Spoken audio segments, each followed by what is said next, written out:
राधे राधे दोस्तों। जीवन में केवल परमात्मा का सहारा के सिवाय कोई नहीं।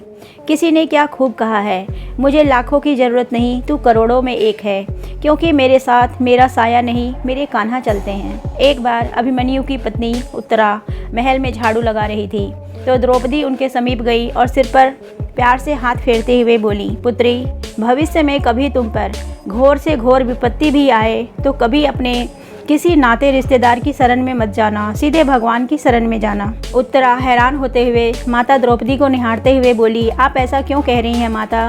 द्रौपदी बोली, क्योंकि यह बात मेरे ऊपर भी बीत चुकी है। जब मेरे पांचों पति कौरवों के साथ जुआ खेल रहे थे तो अपना सर्वस्व हारने के बाद मुझे भी दांव पर लगाकर हार गए। फिर कौरव पुत्रों ने भरी सभा में मेरा बहुत अपमान किया। मैंने सहायता के लिए अपने पतियों को पुकारा, मगर वो सभी अपना सिर नीचे झुकाए बैठे थे।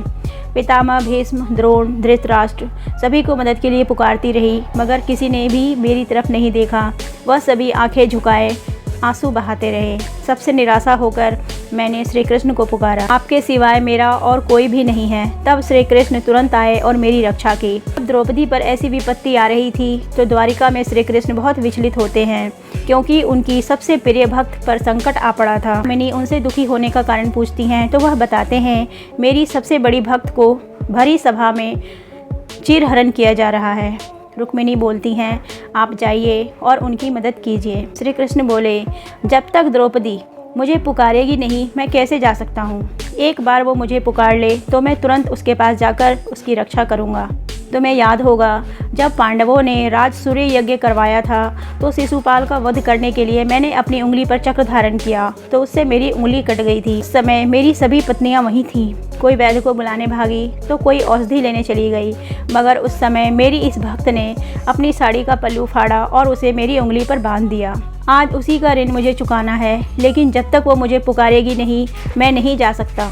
अतः द्रौपदी ने जैसे ही भगवान कृष्ण को पुकारा, प्रभु तुरंत ही दौड़े हुए आए। हम लोगों को पुकारना कहाँ आता है, हम तो बस मांगते हैं या हुक्म दे देते हैं उसे, हे भगवान मुझे गाड़ी दे दो, मेरी शादी करा दो, मुझे पैसे दे दो, मुझे बड़ा घर दे दो।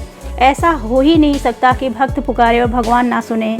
जब हम पुकारते ही गलत हैं और प्रकृति की पुकार में ही घमंड होता है तो भगवान कैसे आएंगे? श्री कृष्ण कहते हैं, जहाँ तेरा कोई साथ ना दे वहाँ बस अपने कान्हा का नाम पुकार लेना, मैं दौड़ा चला आऊँगा। पुकार कर तो देखो, हमेशा विश्वास की जीत होती है। दोस्तों, वीडियो को लाइक और शेयर करें और कमेंट में राधे राधे अवश्य लिखें। Thank you.